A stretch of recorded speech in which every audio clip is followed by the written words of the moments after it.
Here's exactly what I eat on my cut at about 2,400 calories. My first meal is 3 eggs. I got some hot sauce on those, 1 banana with some honey on top, and a protein shake. This is about 700 calories and about 60 grams of protein.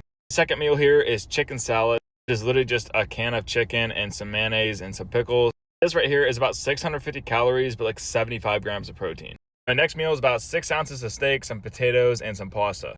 All this was about 900 calories and about 60 grams of protein. I also had like a cup and a half of green grapes throughout the day as well, just like snacking on it. All came out to about 2,400 calories and about 190 grams of protein.